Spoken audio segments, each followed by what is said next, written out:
So we will call the meeting to order. Could we all rise for the pledge?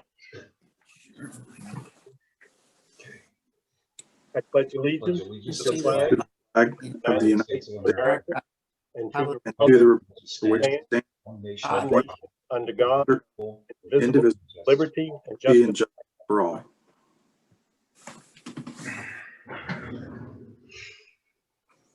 Thank you. Roll call, please. Mrs. Fryrick? Here. Mr. Posdell? Here. Mr. Robinson? Here. Mr. Sanders? Here. Mr. Scalette? Here. Mrs. Schrader? Mr. Sears? Here. Mr. Sullivan? Here. Mr. Tillman? Here. Okay, thank you. Please keep yourself muted when not speaking. And this is the first opportunity for public comment. Vince, do we have any public comments, or Wendy?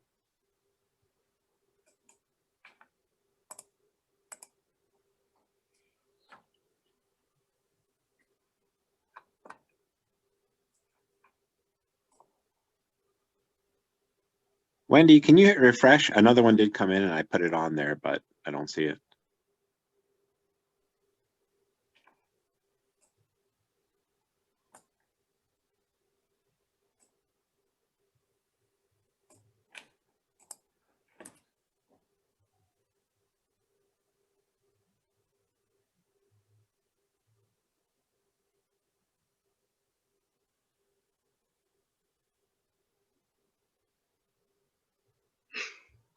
Administration, can you address number 2 offline? I don't know if we know the answers to the PSSA and Keystone, but Yeah, we'll address those offline. okay, thank you.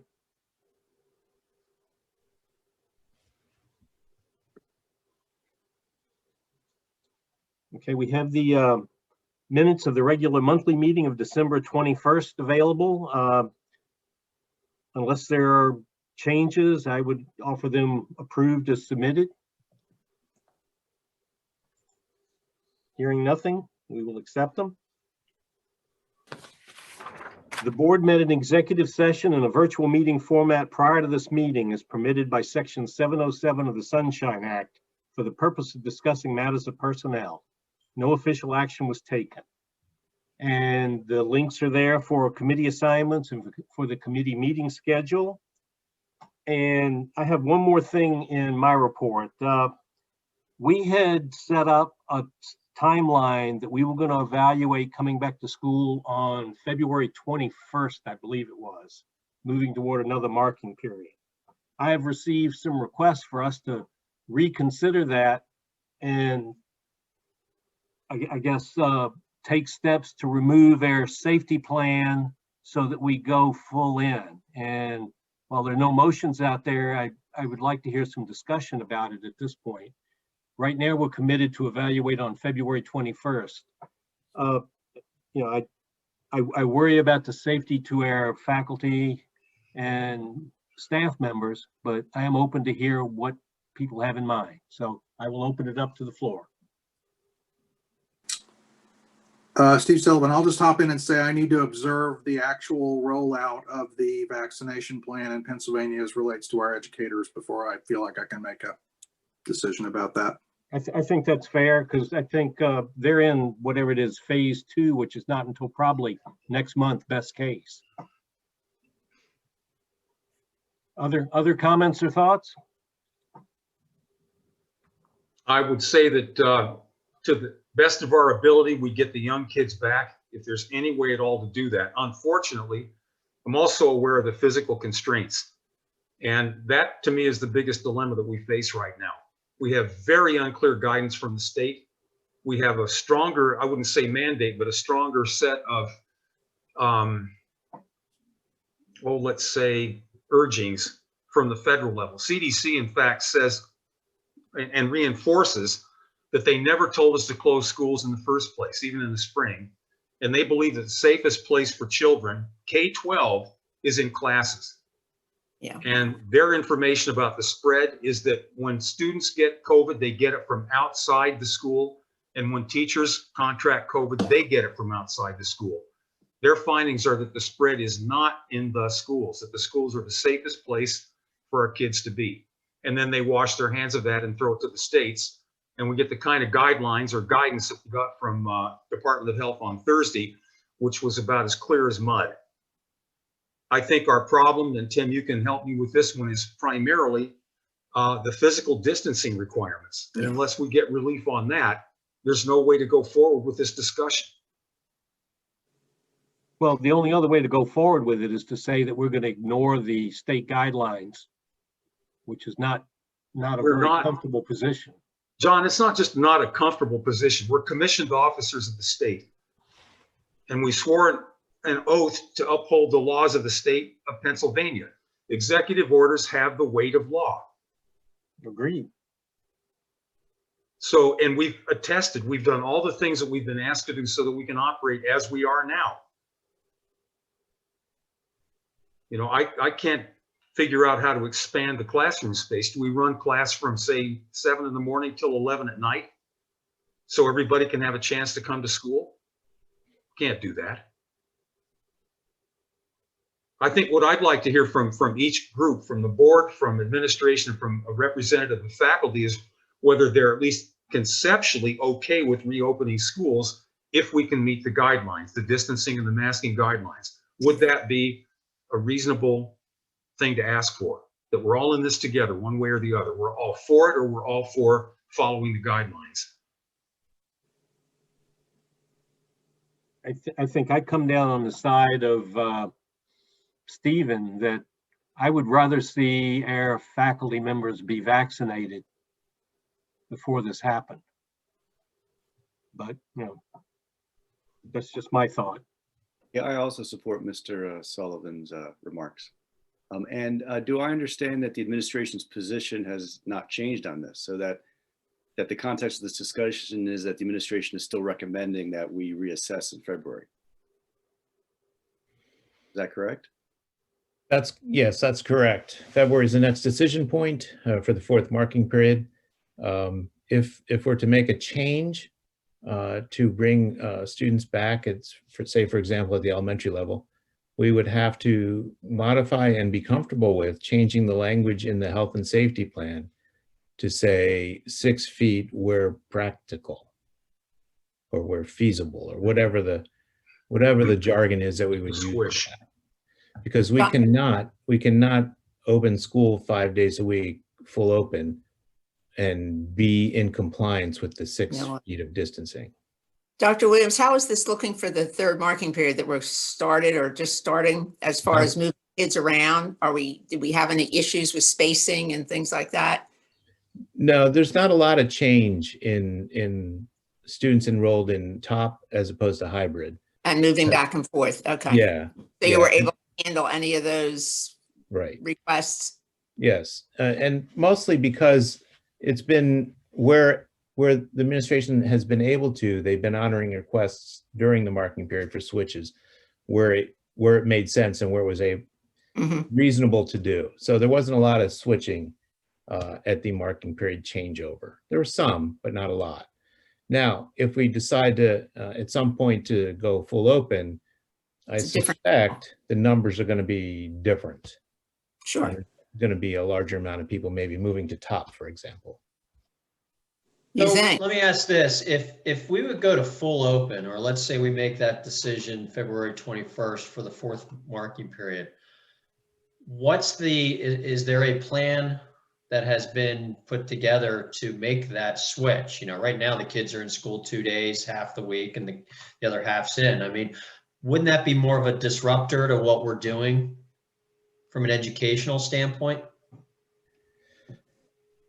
No, it would make the teachers' lives easier, frankly, because they'd have to prepare one lesson every day.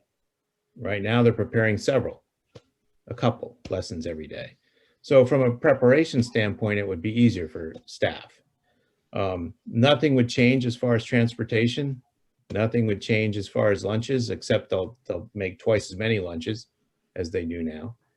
So pretty much everything stays the same. It's just there's going to be more students in the building every day.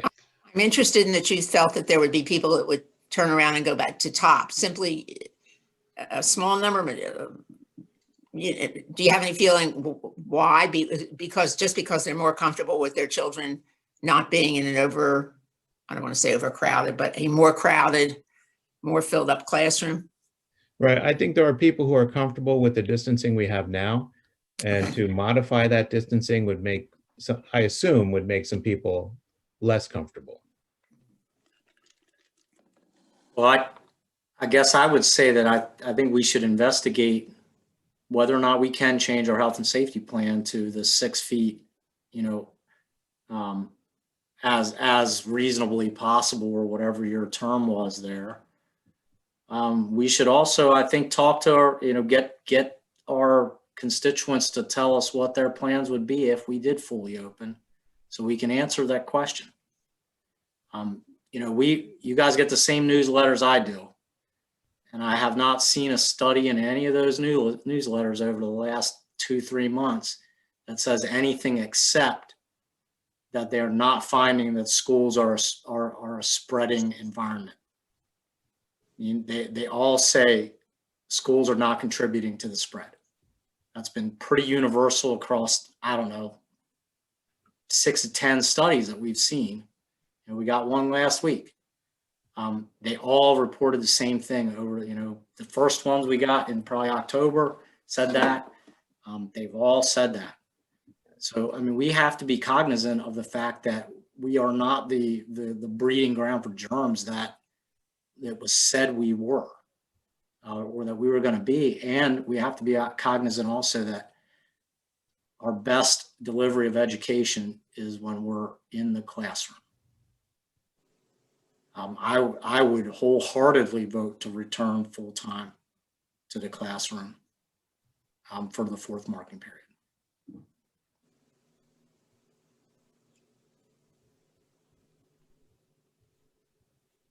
Other.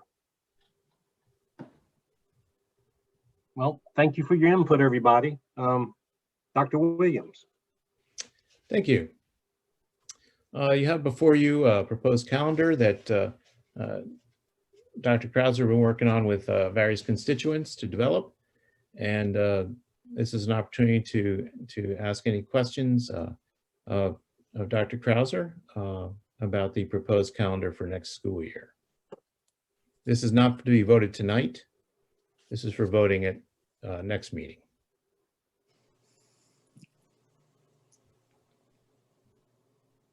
This assumes that we are hopefully going to go back to a more normal existence. Okay. Correct. Correct.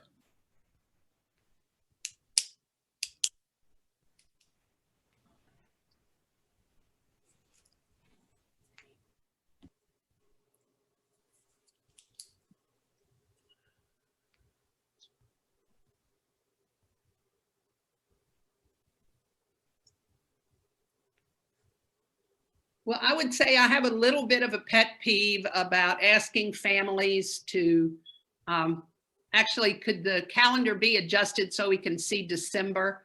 I had a little bit of a concern about going through the 23rd.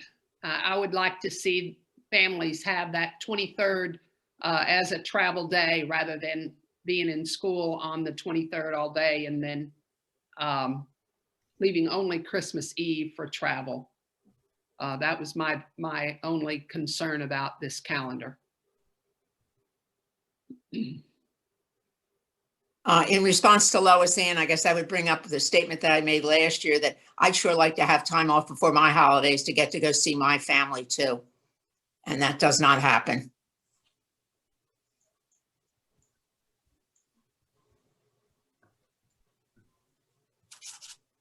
What would the ramifications be if we had that 23rd off, Dr. Krauser? Would that mess things up? Is that something to consider?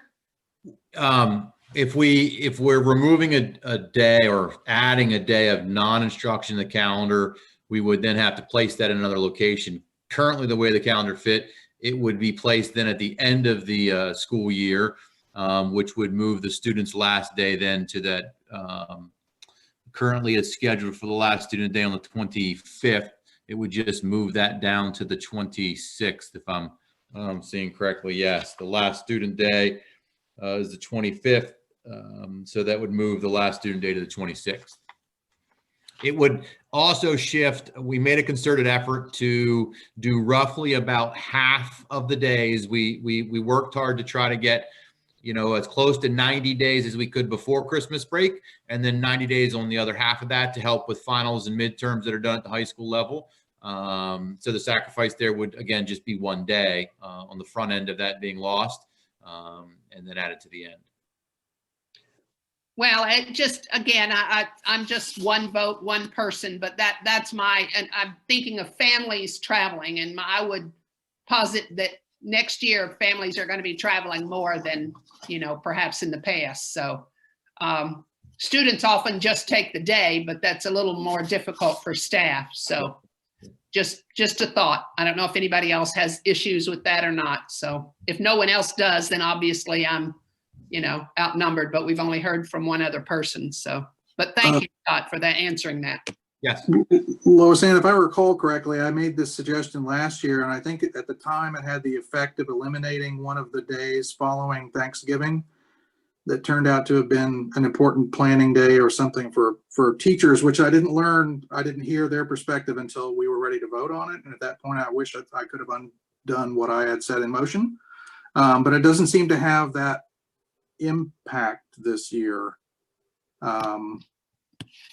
Yeah, I'm sorry, Steve. I don't really remember details of that conversation, but we're not taking the Monday after Thanksgiving off, if I'm reading it right. Is that right, Dr. Krauser? We don't appear to be. Correct. And the same would hold true there. You have a couple of options. You can look to that day as it currently sits. Let's say, for example, either one, adding the 29th of November or adding the 23rd of December, adding those days to the end of the calendar, and or removing them from the balancing weekends that occur in the second semester. Again, we work to try to balance that 90 day as best we could, just not exactly 90 before Christmas, but get to focus on one of those two ends. Yeah. Well, my preference, just from a family standpoint, would be the December date. But again, as I said, I don't know, Dr. Sullivan, if you want to pick up on that or not. I don't know where we stand. I don't want to belabor the point. Yeah, I'm not prepared to object at this point to the calendar as it stands.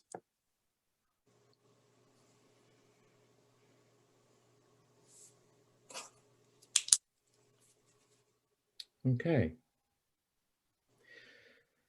Well, this will be on for approval on next meeting's agenda, not next month, next meeting's agenda. Okay, and administrative reports, we have 3 tonight. The first one is Dr. Furman, East York Elementary. Dr. Furman. Hello, everyone.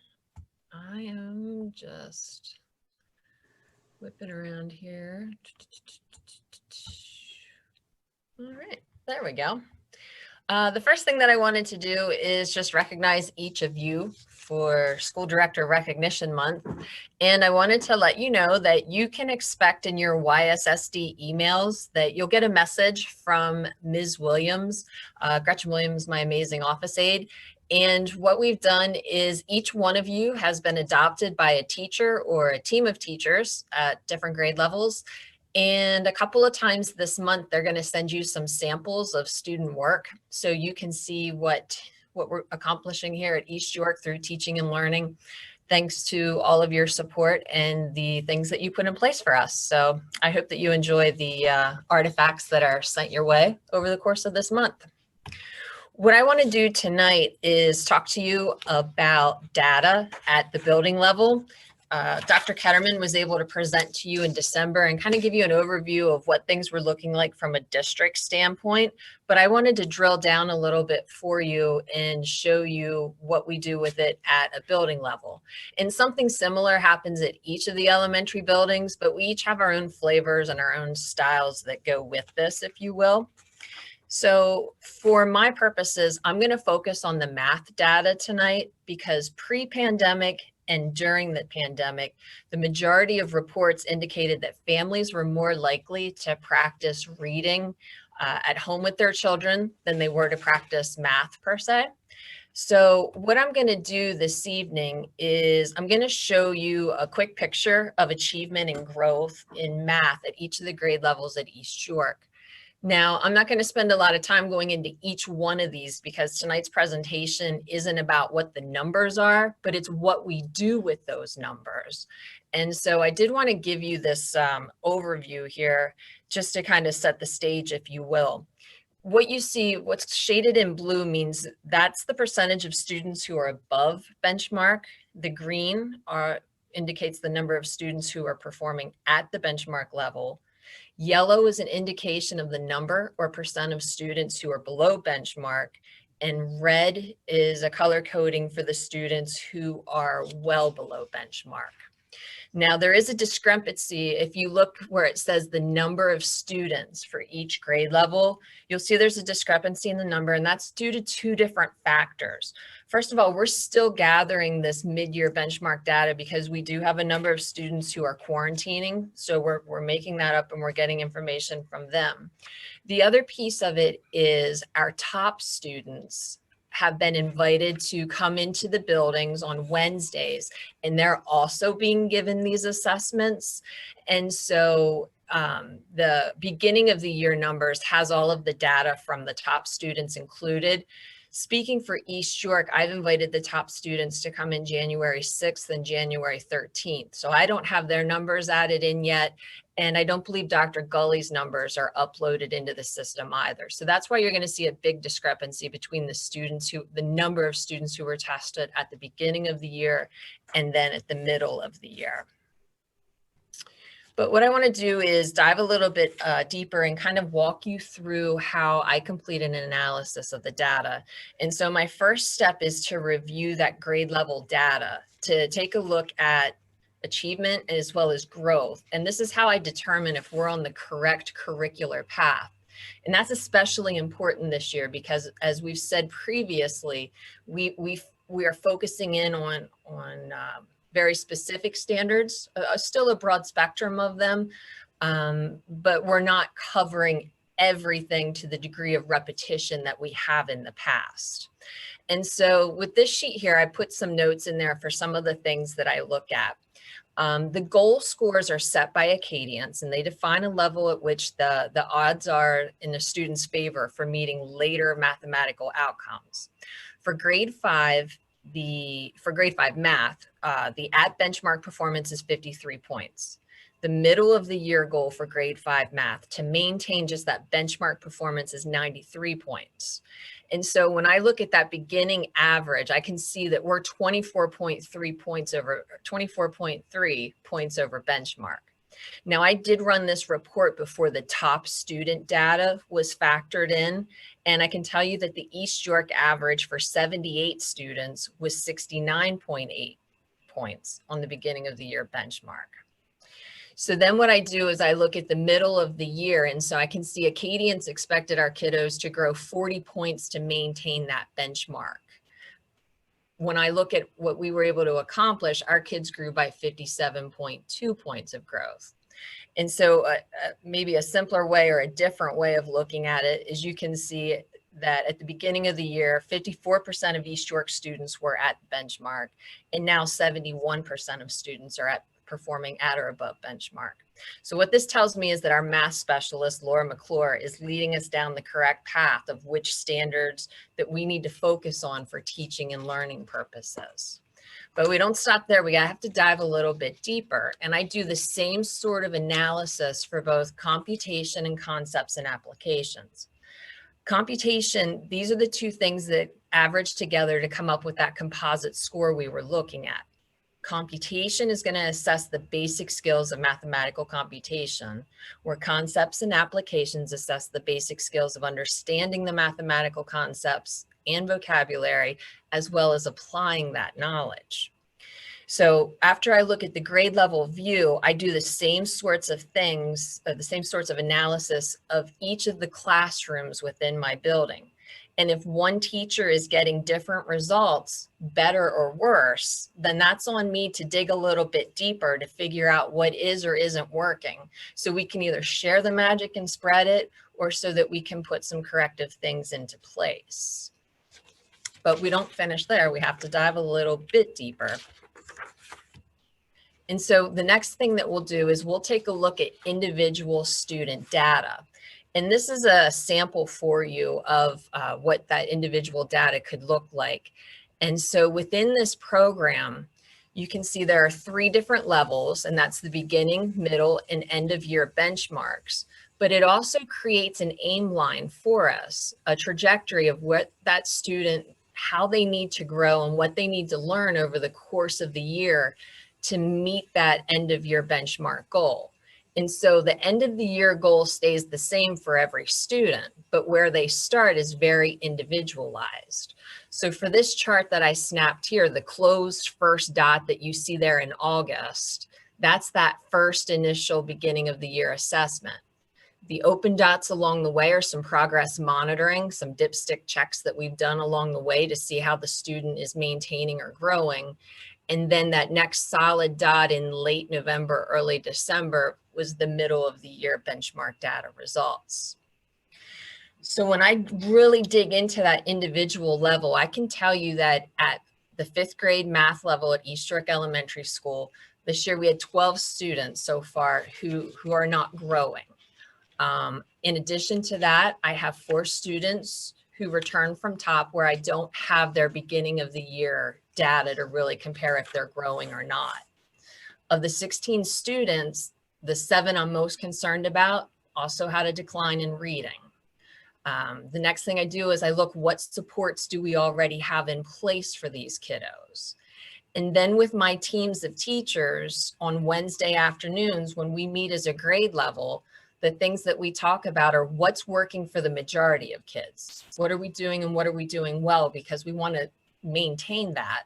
But what we also want to do is we want to dig as deep as we can into those 16 kids who aren't growing.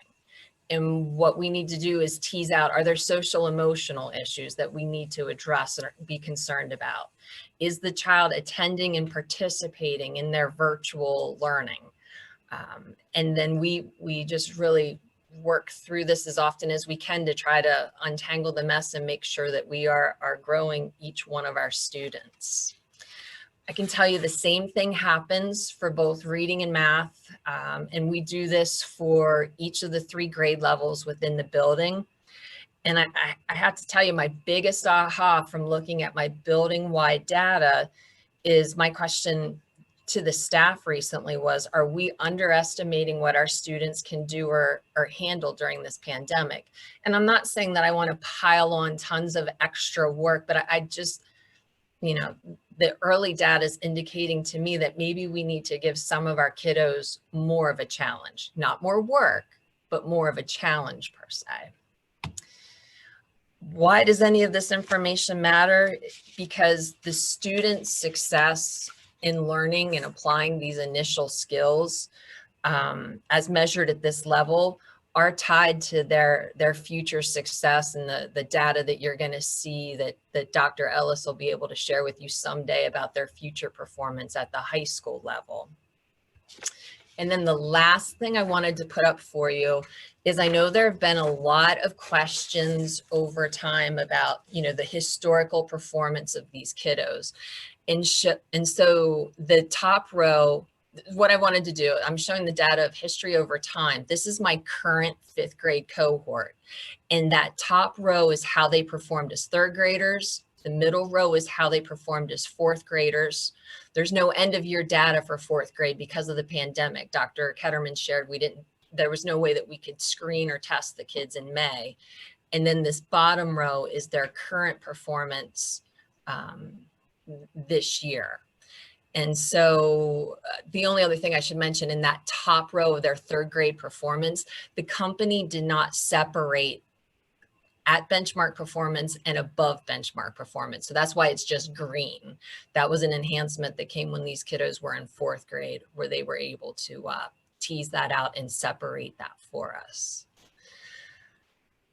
Basically, I just wanted to kind of build on Dr. Ketterman's presentation to share with you how we look at data at the building level, what we do to try to grow each one of the students that is in our care. I can share that Dr. Ketterman's going to follow up with this at the February Academic Standards and Curriculum meeting to give a more of a global district-wide update for you. But I just wanted to show you what the hard work that we were doing here at East York to make sure we're growing kids during this pandemic. I know there's a full slate tonight, and I promised Dr. Williams I would talk fast and keep it 5 minutes or less. But if you have any questions for me, I'm happy to try to answer them or take notes and get answers for you later. Thank you, Denise. It's Joel. Could you put up the last slide again? I can.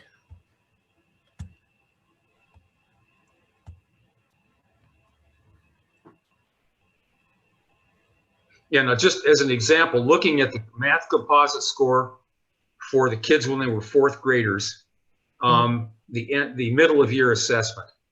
Yes, sir.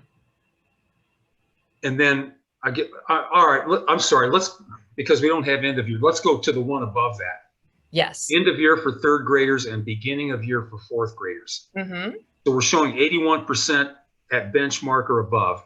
Correct. We come in and we get 56 plus 15 would be what, 71? Correct. So there would be the same. That's my question. Is the end of year assessment for third graders the same as the beginning of year assessment for fourth graders? I'm going to say no. It looks a little bit different, and the expectations are slightly different. It would be based on those fourth grade standards, if you will.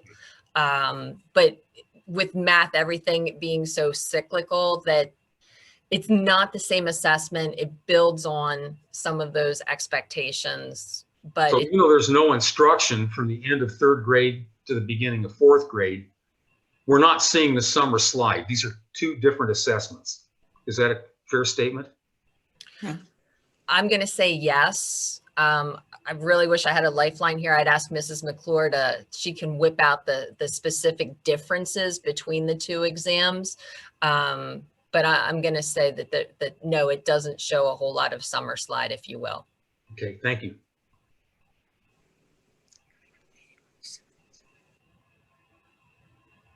Okay. Thank you, Dr. Furman. Absolutely.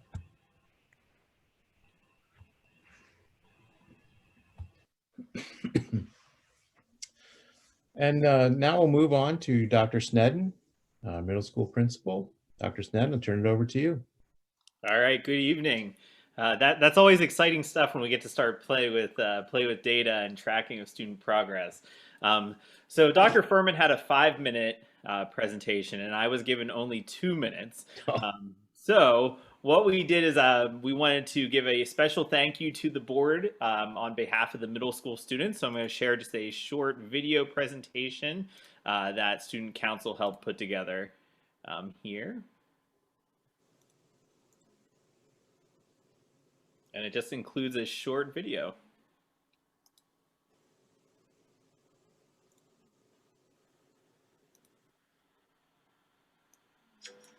There's so much to be thankful for. The people we love and the places we get to explore. But what do we say when we want to relay our gratitude? We say, thank you, thank you, thank you. Saying thank you is the nice thing to do. Thank you, let's say thank you for all the wonderful things people do. Every day is a celebration, eating and laughing and singing, laughing and playing.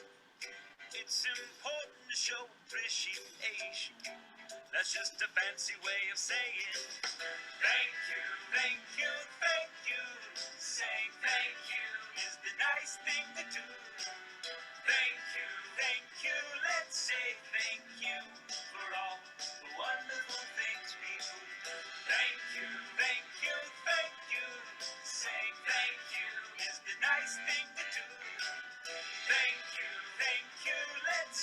thank you for all the wonderful things people do. Thank you to teachers who teach us new things. Cool.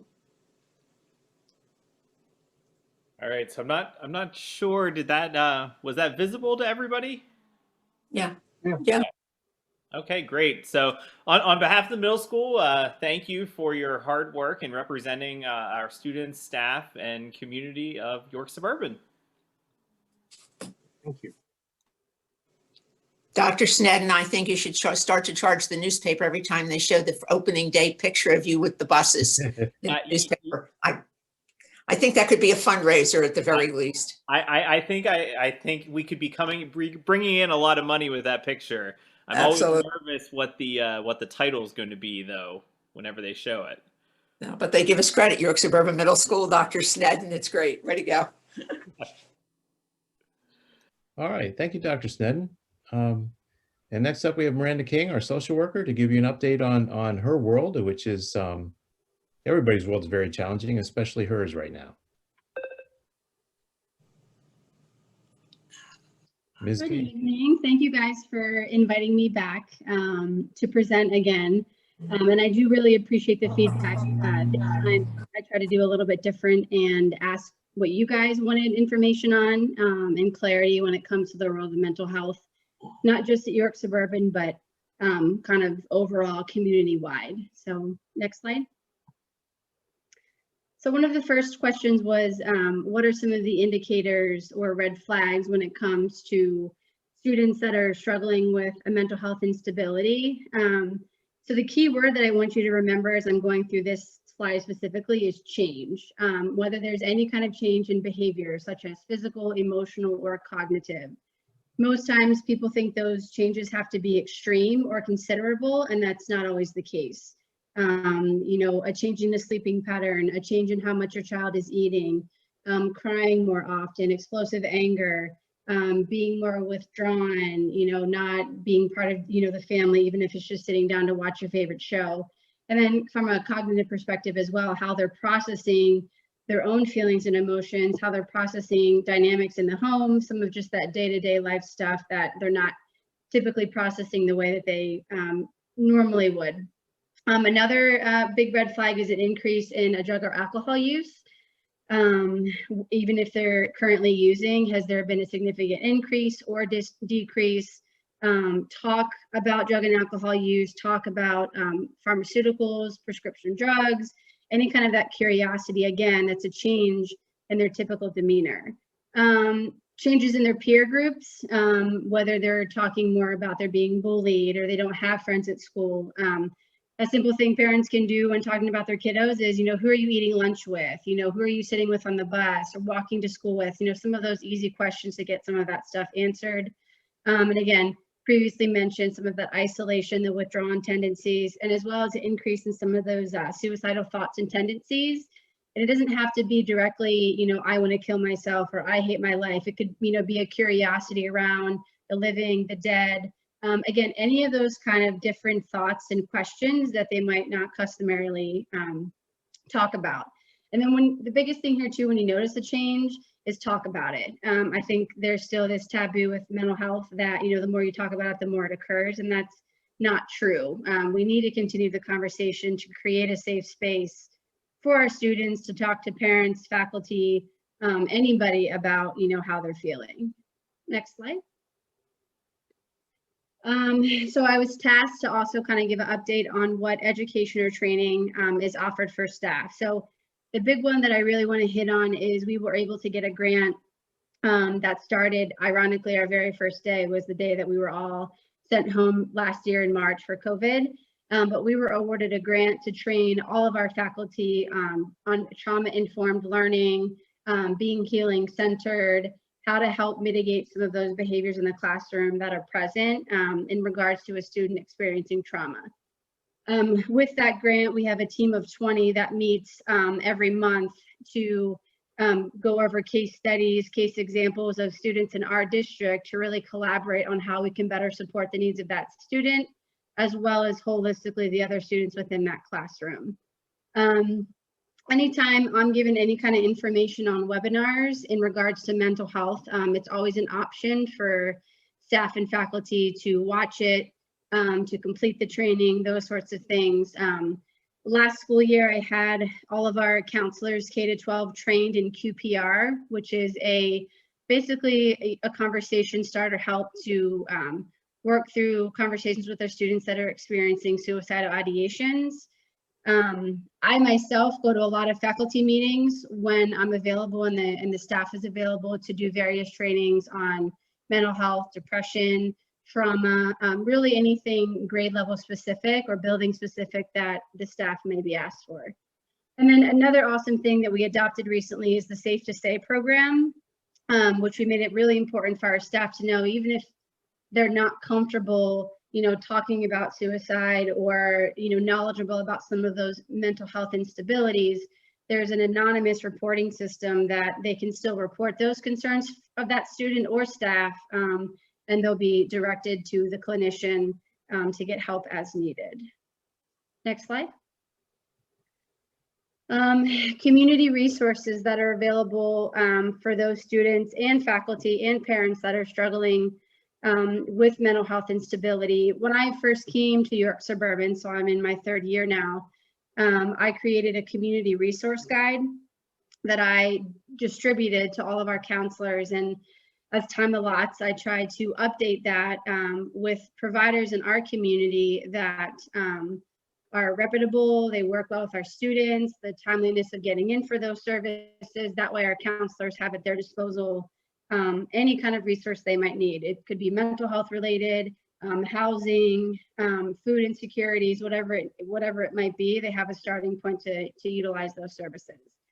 Telehealth services have opened up, so that's, I think, one of the positives that have come out of this pandemic, that a lot of agencies are utilizing more creative ways to provide services to students and families that might not be able to get to an appointment in person. Now, the caveat to that is it's hard to build rapport in a therapy session when you're looking at someone through a screen. So we have students who are not favorable to that. They'd rather sit in a room with our school-based mental health clinician from PCBH to really talk one-on-one. So that's been a little bit of a barrier. Wendy, if you can click on the mental health care continuum. Now, I know this is a lot of info on one page, but I wanted you guys to have a little bit of a resource on how mental health works when it comes to a level of care that is most restrictive, which would be like a residential treatment facility that you can see at the top. And then as the arrows go down, it kind of goes from least restrictive. So most kids who experience a crisis situation, a significant instability in their mental health, will go to an inpatient treatment center, which is a hospitalization. Most often they're there for just a quick hold to help get them safe, stabilized, start some medication, and then the clinicians there will determine if they need a higher level of care, which could be a residential treatment, or a lower level of care, as you can see as the arrows go down, to a partial hospitalization program where they get significant mental health treatment during the day, and then they return home in the evenings. The primary focus there is on their mental health. The education is a secondary component, because the goal of this treatment is to encourage the students to really focus on that mental health instability, to kind of get them where they need to be, learn some coping skills, process, and then work on a transition back into the academic setting. Below that, you can ignore all of the abbreviations. I know it's a mouthful, but the entire mental health world, if you will, is making a shift to this intensive behavioral health services from what used to be BHRS. So my hope is with this broadening that it will encourage students to be able to have access to care quicker and longer, because we won't have to wait on evaluations and things from providers to get the insurance companies to agree to be payable for a service that a student might need. And then your lowest level of care would be some of your outpatient treatment, where a lot of people take advantage of that. You can see a private contractor in the community, or one of the local agencies where a student could see a therapist weekly, bi-weekly, whatever the need is. So you can go to my next slide. Oh, one more before, sorry. On the last slide, super quick, something that I'm really proud of through the work that we've done when it comes to mental health in York Suburban School District is we were awarded a grant through Suicide Prevention York. We are the first school, I believe, in the state of Pennsylvania, absolutely the first school in York County to be awarded this grant, and it was awarded in its entirety to York Suburban to start the Hope Squad, which is a student-driven, student-led program to just have more voices, more ears out there when it comes to suicide awareness, to help get more kids treatment or that sense of community that might otherwise not know where to turn. So you can be looking for that to roll out, hopefully in the middle school and high school, the start of next school year. Next slide. So I gave you a whole boatload of information when it comes to why we need mental health services. So kind of the caveat and barrier to some of this stuff is obviously the effectiveness and accountability. For a lot of parents, navigating the system can be very arduous. Who to call, where to call. There's sometimes a forever wait to get in for treatment. Right now, the minimal wait time I have to get a kid in for medical or med management evaluation, which is medication, is 4 to 6 months. Insurance can be a barrier. However, you know, there's options to apply for different insurances regardless of the amount of income. So that's really never an excuse for somebody not to be able to get mental health services. You could be a billionaire and still get medical assistance coverage for the insurance piece of mental health coverage. Another huge factor in effectiveness, obviously, is the provider turnover. It's quite often that you build a rapport with a clinician and then 3 months later they're leaving and taking another position, or you get a case manager that you really get close with your family, and then, you know, they go somewhere else. So it's really hard to build that sense of community. And quite frankly, the turnover is because we're overworked and underpaid. Some really awesome things that we're trying to do, and I know Rich can speak to this, is we're really trying to collaborate with some providers in our community. WellSpan Behavioral Health is a huge moneymaker and one of the more prominent mental health providers in York County. So I've been sitting on meetings with them to help figure out how to better collaborate with school districts to provide services in a more timely manner and more specific to what the needs of the students are. I can say treatment works. I've seen it improve the lives of a lot of students and families that I work with. It just, you know, we need that consistency when it comes to some of those providers in the community. Next slide. And county agency effectiveness. The two, I say, heavy hitters that I think from a school perspective that students and families interact with most is children and youth and probation. I could talk for hours tonight on my frustrations with children and youth, but I'll keep it status quo for the time that I was given. I wish, and I kind of scream it to the rooftops when I have an opportunity to meet with children and youth, that they would focus more from a prevention standpoint versus an intervention. Families are often utilizing these resources after they've already hit crisis mode. They're kind of in their survival mode. You know, there's a lot of destruction in the home, a lot of trauma, and then we're utilizing these services to try to fix and rebuild family dynamic that has been that way for years and years. So part of this effectiveness needs to, you know, shift to the prevention standpoint. And again, the barriers for some of that is, you know, money and funding. It's just not readily available. The first time they look at rebudgeting, funding is almost always pulled from our housing resources and our mental health resources, unfortunately. You know, so it's really a double-edged sword on what we can do to help support students and families. I think that's it. I talked very fast, so I apologize. Any comments or questions? I think the only other thing I forgot to mention is we also this year got a school-based mental health liaison that has been a lifesaver in my world, helping with referrals. She's employed through York Adams MHIDD, so she's like an extra arm to help some of our needier families make referrals, navigate the mental health insurance, and to help with that follow through.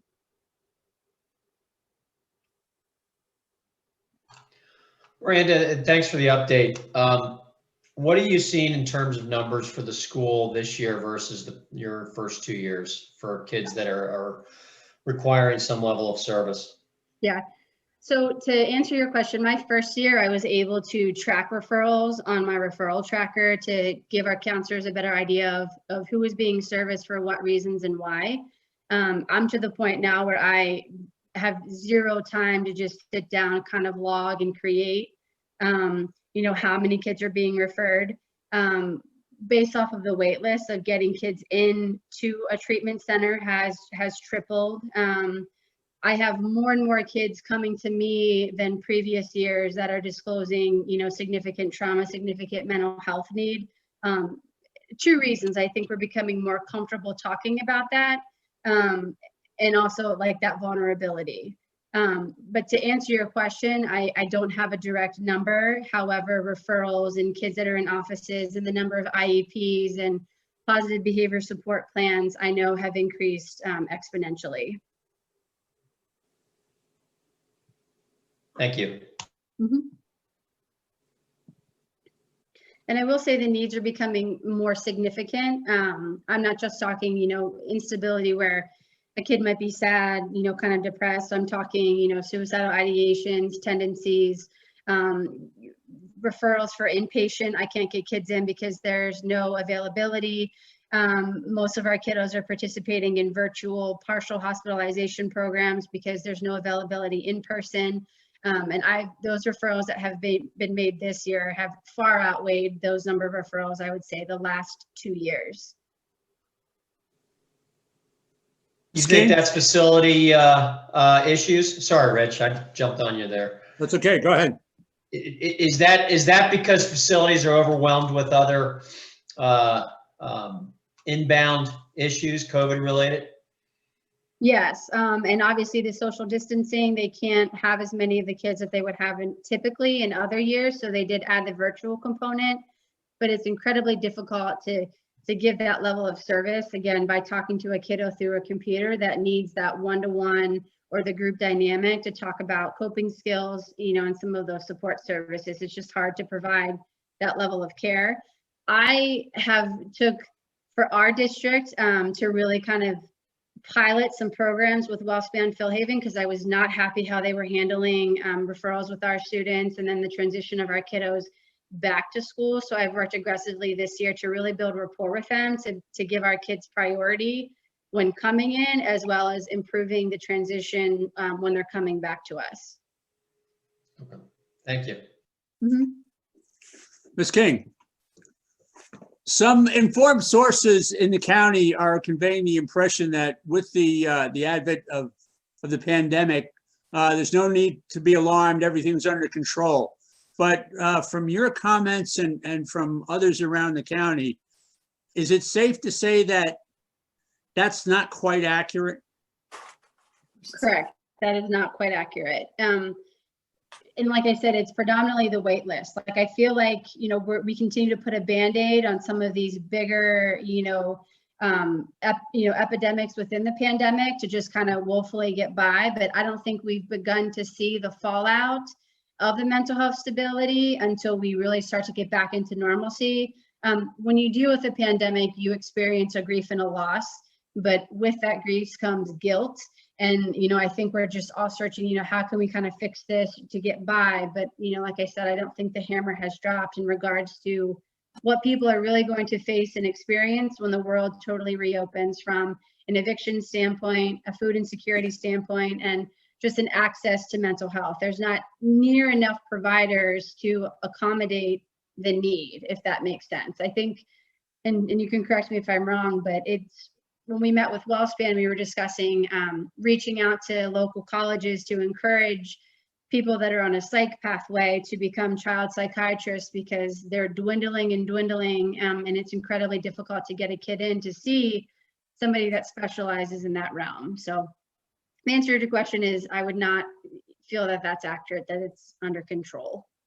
And from what you've said, we can probably anticipate some form of post-traumatic stress when we're all vaccinated and everything's back to normal. Is that correct?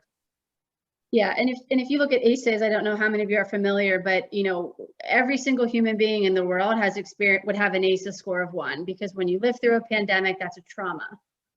So everybody could use, you know, mental health intervention from one point or the other, even more so now. Thank you. You're welcome.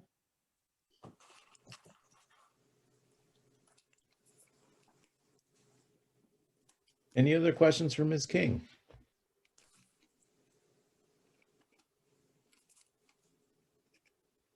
All right, thank you, Miranda. Thank you very much. Thank you for everything you do for our kids.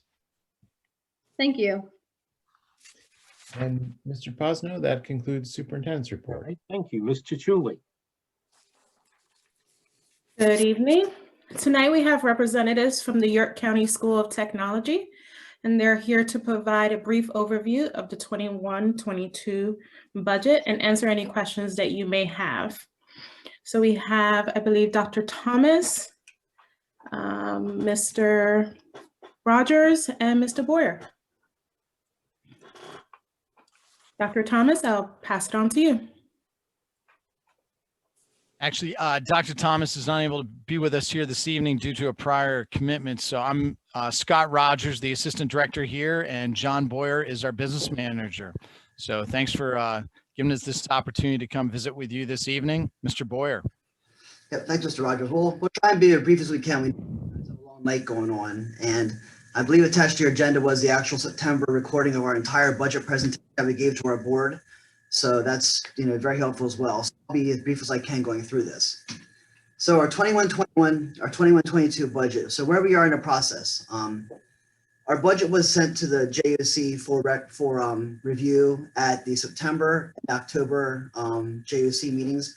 And then also it was approved by the JOC at the November 24th board meeting. It was also reviewed by the superintendents at their October meeting. So where we are right now, the budget requires 2/3 of the sending districts to approve the budget, which is 10 to 14. So right now the budget is out with all the sending schools for vote at this time. We asked that the schools vote January, early February at the latest on the budget. That way we can have a budget in place for when everyone does their next year budgets.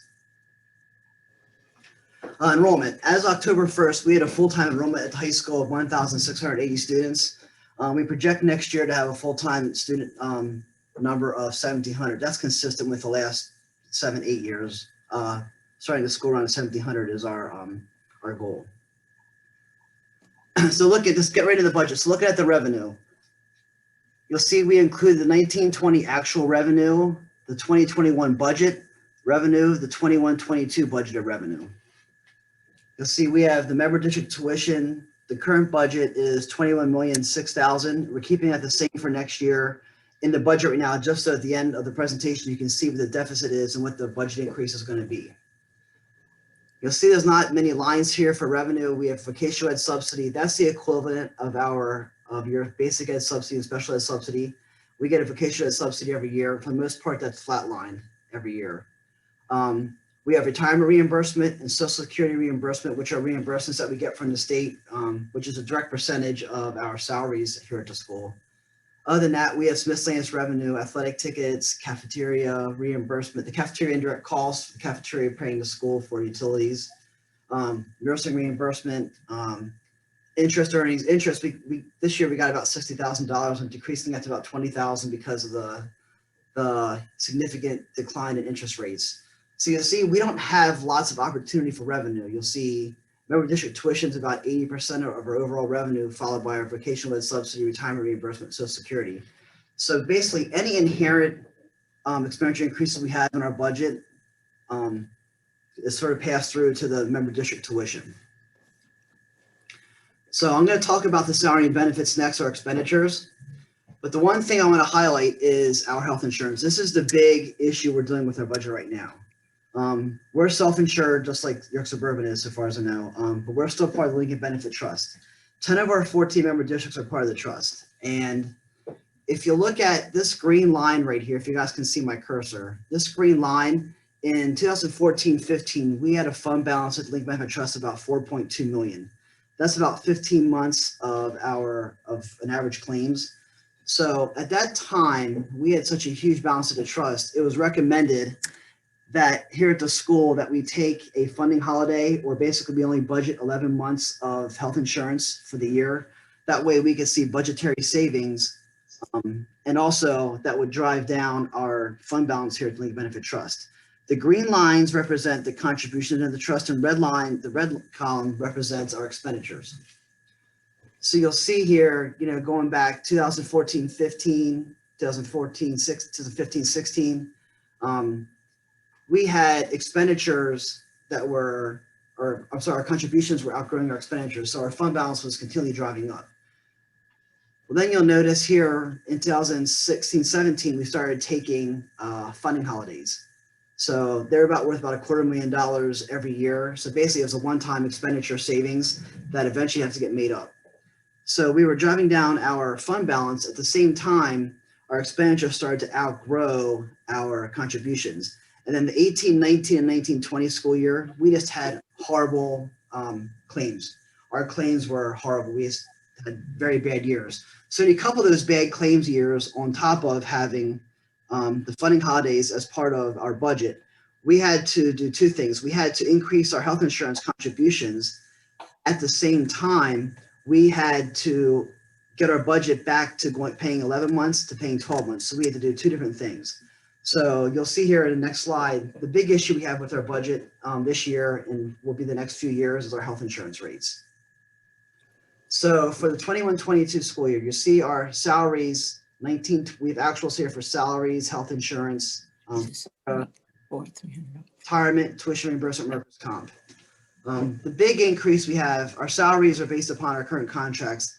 The 21-22 school year is year 3 out of 5 for both our teachers and our support staff. So this will be the third year out of a 5-year contract. Health insurance, we're increasing $345,000. That's a combination of both the employee, the contribution increases that we have. It's about 21% gross increase. That's netted down a little bit with the employee contributions that they make, which is upwards of 12% going forward. And also with employee plan changes. We have about $55,000 of employee plan changes going from 2-person to single, or family to 2-person, or family to single. So the overall gross increase is $400,000 for health insurance, and we have about $55,000 of savings from employee plan changes. So the overall increase for health insurance is about 15.21%, or $345,000. Everything else that we have for our salary and benefits are just based upon current contracts or the benefit percent rates that we have to pay on the salaries. And you'll notice here also in 1920, we paid an extra $500,000 into the trust just to further along, get money into the trust to fund balance, just so we could help offset future increases. That was money that we had left over from expenditures under revenues during the 1920 school year. Now, looking at our controllable expenses, our operational expenses, you'll see we're trying to hold the line as best we can on every expenditure budget we have. You'll see our transportation budget's increasing $50,000. That is solely an increase just in our contract with Durham. We have a 7-year contract with Durham, and this will be year 4 in our transportation budget. You'll see we're keeping our facilities budget flatlined. We're keeping our academic and our technical budgets flatlined. Our athletic budget, we're increasing $34,000. That's for adding in girls basketball, which we in the past have been co-oping with Country Day, but since we're building a new gym and a majority of all the girls on the basketball team are York Tech kids, it's decided it's probably best for us to bring back girls basketball to be a York Tech sport as opposed to a York Country Day sport. They'll still have the opportunity to play with us here at York Tech. And also it's increasing our transportation budget within the athletics for transporting students to and from games and events. The other budget increases of $14,000, that's basically salary and benefits it's the increase for our IU contracted psychologist and also our school resource officer through York Township. So that $14,000 of other budget increases is indirectly salary and benefit increases. So when you add together our expenditures from the salary and benefits and our operational expenses, we have $1,081,000 or 4.1% increase in our expenditures. So when you net together our 21-22 estimated expenses of $26,951,000 and the revenue from the prior page was $26,198,000. It's a $753,000 deficit, which turns into a 3.59% tuition increase for member districts. Now, we'd like to note here that of that 3.59%, 1.9% of that is because of the healthcare issues that we're having with our bad claims, on top of the last 4 years having artificially low tuition rates because we were taking the funding holidays. So if it wasn't for the health insurance premium increase we're having, our budget would be about a 1.7% increase. So that's where our current 21-22 budget stands. And we've asked the member districts to vote on our budget in January if they can, early February at the latest. And it does require 2/3 of 10 of the 14 member districts to approve the budget for it to be approved overall.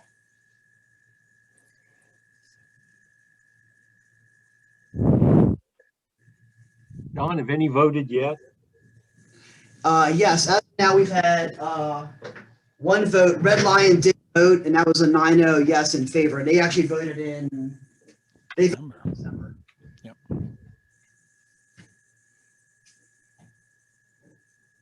From the JOC, and I'd say from the superintendents as well, we've had favorable support of the budget.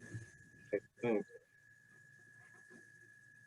John, because we started this process back in September and October with developing this Yes. budget and working with our JOC members and the superintendents. Yes, yeah, going back, if you went back 6 or 7 years, the budget, I started here in 2010 at Tech, Mr. Rogers in 2009 or 2009. The budget for the first year was presented once to the JUC and once to the superintendents within 2 days of each other, and that's the only time they saw the budget. Right. So as years progressed, the JUC asked us to present the budget to them multiple times. They could review it, have a chance to review, have input. So we have done that to the best of our ability. And like I said, we start our budget much earlier than anyone else does, so far as I know, obviously in the county, but obviously, so far as I know in the state, we present our budget as early as we can. So you guys can have some concrete numbers when you guys develop your own budgets.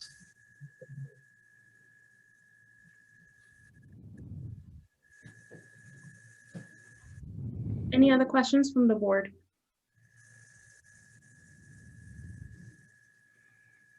Kathy, this is Joel. Mm-hmm. Just a quick question. If we approve the budget, does that imply that our tuition rates will go up 3.59? That would be, it would be 3.59% if you had the same number of students here in relation to the member districts, because tuition's paid by the member districts based upon their percentage of students here at the school. So if you have 4.0% of the students this year, 4.0% of the students next year, yes, your budget will increase 3.59%. Thank you.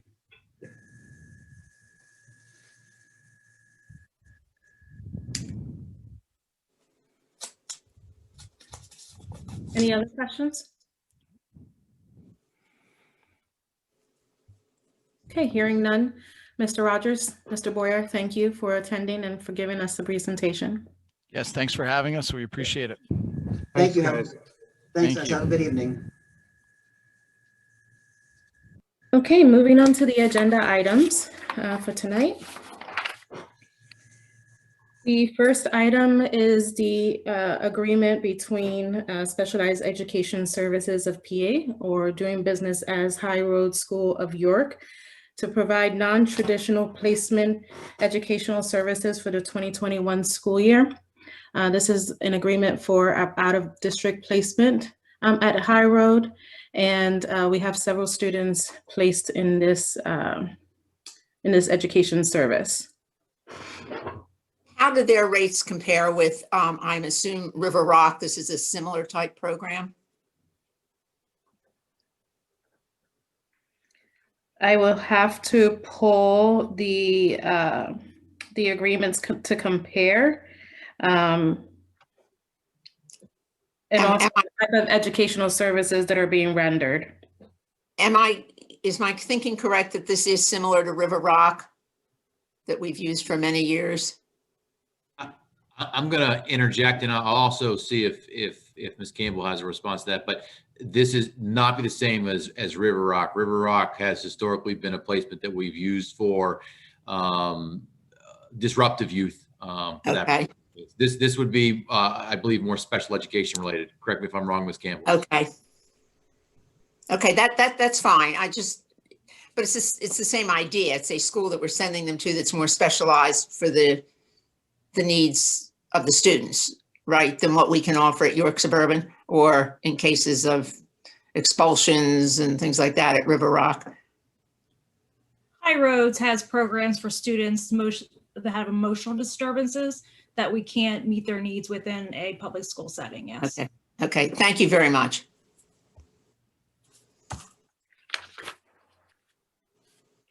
Any other questions? The second item is a recommendation for the 2021 IRS mileage of 56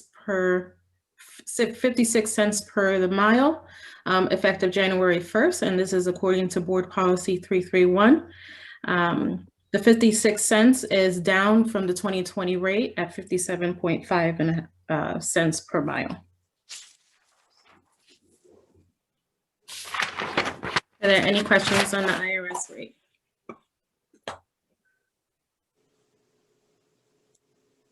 Okay.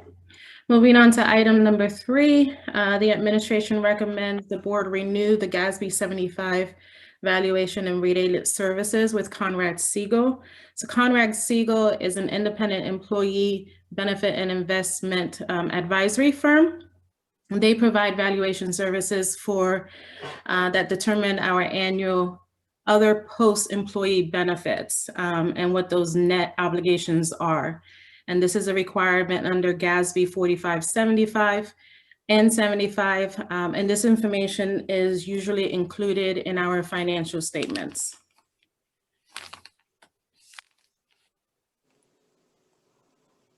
Are there any questions regarding this agreement?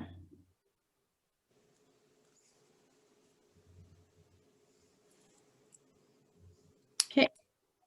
Item number 4 is a request to waive the 10% penalty fee. Information was provided to the board regarding this request in a previous message. Are there any questions on the request? Can you share with us how much that penalty actually is? For this individual? Yeah, just curious. I do not have that information since we do not maintain the tax bills on our files, but I can call the tax collector and see. I have that for the next meeting. Thank you. Kathy, it's Joel. Can I get some information about the timeline on this?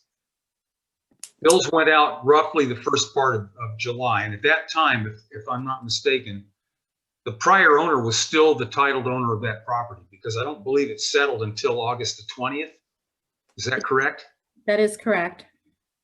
And so from that point forward, again, this is just information I need from you. Was the tax bill forwarded to the prior owner or did it actually have the South Carolina address on it? The tax bill would have been sent to the former owner. The question is, did it go directly to them in South Carolina or was it forwarded after having instructed? No, it went directly to them in the address that was on the system, which was the South Carolina address. So they had relocated to South Carolina. They still owned the property here, and the tax bill went to them. Do you have any idea how long that had been going on? I do not. That usually occurs between the tax collector and the property owners. Okay. I know we like to be consistent on these, but this one really bothers me. So I need to give it some more thought. But Yeah. right now I would lean in the direction of actually waiving this one. Can you elaborate, Kathy, if we have any precedent on this, if we've ever done this, if we've forgiven this in the past? It's hard to say, Mrs. Schrader, because we don't maintain the tax bills in our system, so I can't go back and see. And there isn't anyone in the office who can tell me if we've waived penalties in the past. What I can say is that in the statute, There's nothing in the statute that says the taxpayer is required to receive a tax bill in order to pay the tax bill. They're encouraged to contact the tax collector if they had not received the bill, changed an address, or purchased property. And typically, at the sale of a property, at the purchase of the property, the new owners are encouraged to reach out to the tax collector to find out if any obligations had not been met. So the onus is really on the taxpayer. Well, that's kind of where I am. To my knowledge, and I've been on the board a number of years, I don't remember, and that's not a definitive, answer, but I don't remember ever doing this either. I just think most people who own property know that they have to pay taxes on it. And if you don't get the bill, I think that's true for, for most things. If you have a credit card and you don't get the bill, that doesn't absolve you from paying it. So I happen to agree with the administration here that we deny that request.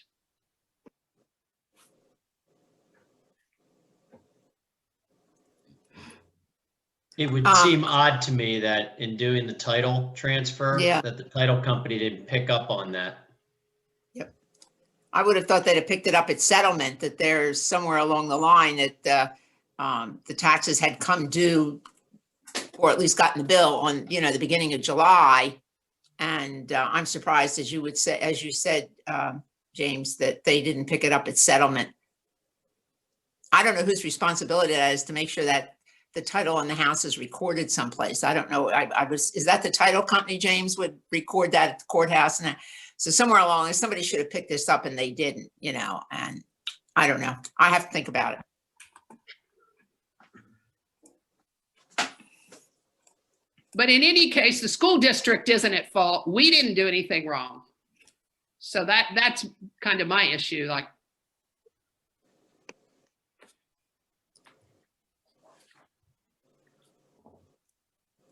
Is that the end of yours? It is, sir. All right, thank you. Ms. Bowen. Good evening, everyone. I have just a few things to share today. First was one thing that I forgot to mention last time was our calls from Santa for Minithon. These were very successful due to the collaborative work of Minithon as with the theater department. The families involved really loved this experience and we're hoping to do it again next year. Additionally, musical tryouts have taken place and surveys have been sent out to seniors for superlatives and senior quotes, as well as opinions on a possible prom this year. Also, our sports and other extracurriculars have started up again as of last week, and from what I've heard from my fellow students and student athletes, we are very excited to be back and participating in these activities. One concern that I've been hearing throughout the school from different students is the limited space at the high school for lunch. So even though we have 3 periods throughout the day for lunch, students are always looking for a place to sit and having to change their place where they eat every day, considering on how many students are in certain places that we eat. I think our concerns is that if we go back in the 4th marking period full time, there won't be much space, and adding people will just make it even harder to socially distance, of course, and being that lunch is the only time that we do not wear masks, many students are concerned about that. Lastly, considering it's School Board Appreciation Month, I would like to thank the entire board on behalf of the student body. We thank you for your endless work, especially this year, considering the circumstances that we are facing, and for making sure that everyone has a positive and beneficial educational experience at York Suburban. So thank you. And that's all for my report for today. Okay, thank you. You have a link online to the committee meeting schedule, and Mr. Robinson, personnel.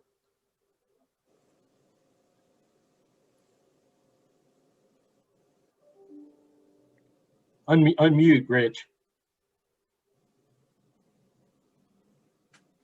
Now that I'm start over. unmuted, I'd like to say that I'm really not crazy about giving tonight's report for reasons that will become apparent. Consent agenda, you have before you the personnel report, which includes retirement, resignation, and employment. Would any board member like any of these items considered separately, or are there any questions on any of these items? If not, the chair moves approval of the below mentioned items. If you could go a little faster, I might be able to get my question in, Rich. You have a question, Ellen? The floor Yes, is I yours. Let's have a second first, please. Second. Okay, thank you. Now, go ahead, Ellen. Is the middle school position that's being switched around, are we going to be filling that position? An excellent question. The administrative assistant position? Yes, at the middle school. Yes, it's currently posted for advertisement. Okay, thank you. Any other questions? Well, I'm sure every board member joins me in acknowledging the service and dedication of Lee Foy, Wendy Irwin, and Brian Marshall. Woo! If we were all meeting in person, I'm sure there'd be a standing ovation and we'd be cheering wildly. Well, we can cheer. Well, as we do that, can we have a unanimous roll call vote, please? This will be considered a unanimous roll call vote unless I hear votes to the contrary. Hearing none, motion passes. Now we can cheer. Yay. Just realized that's 109 years of service to education for those three people alone. That's amazing. Thank you all. Wendy, you can't really. Fill. Yes, really big shoes to fill. I agree with you, Ellen. Yeah. Wendy, you can't leave yet. You're not just. Yeah, so what happens if we refuse to let Wendy go? Yeah. We tried that once. We tried that once with the late Ron Pravard. It didn't work, but. John, to quote Marlon Brando, you have to make an offer she can't refuse. Yeah. That concludes my report. Okay. Do you want to keep on with legislative updates? Sure. Well, I'm sure you've all been waiting for this news with breathless anticipation. There'll be a PSBA webinar on January 14th about the prospects for education in the new Congress. You can sign up on the PSBA website. In addition, Virtual Advocacy Day will be taking place this spring on March 22nd. And informed sources tell me that the new CARES round of relief funding could result in an increase from $10 to $40 million for cyber charter schools. Yeah. I'm sure we're all grinding our teeth at that news. Any questions? That concludes my report. Okay, thank you. Ms. Ferrari. Yeah, the Lincoln Intermediate report, you have the By Dawn's Early Light in front of you, which gives you kind of a nice overview of what went on at their board meeting on January 5th. As far as the Joint Operating Committee is concerned, I have no report. Thank you. And we move on to York Adams Academy. I'm pleased to say that we have 13 of our 15 seats are filled. We're moving along. Unfortunately, we had our first COVID case reported, but they seem to have gotten it under control, and the student is where they belong to be quarantining. So we are okay at that point. So, and I guess the administration will be receiving the next year's budget by the end last week. So probably need to see it in the 2 February meetings for review and approval. That concludes my report. Thank you. York Adams Tax Bureau, Ms. Chichuli. No report. Thank you. York County School of Technology, Ms. Schrader. Yes, just a couple of things to add my thanks to the two gentlemen who presented the budget tonight. That's always very helpful for me to have them present to answer questions. So I appreciate their helping us out with that. And the only other thing I have to add is the authority, which of course is responsible for the facility, met last week, and it was announced that the gym construction is moving along nicely, looking for early March for full completion with occupancy, following right after. So early to mid-March for the new gym at the technical school. And that concludes my report. Okay, thank you. I'd like to take a minute to thank everybody who has sat through this with us online tonight. There is a link to the board meeting schedule here. And do we have any additional public comment? We have no additional comments at this time. Thank you. Well, if nobody has anything else, I think we can be adjourned. Thank you very much, everyone.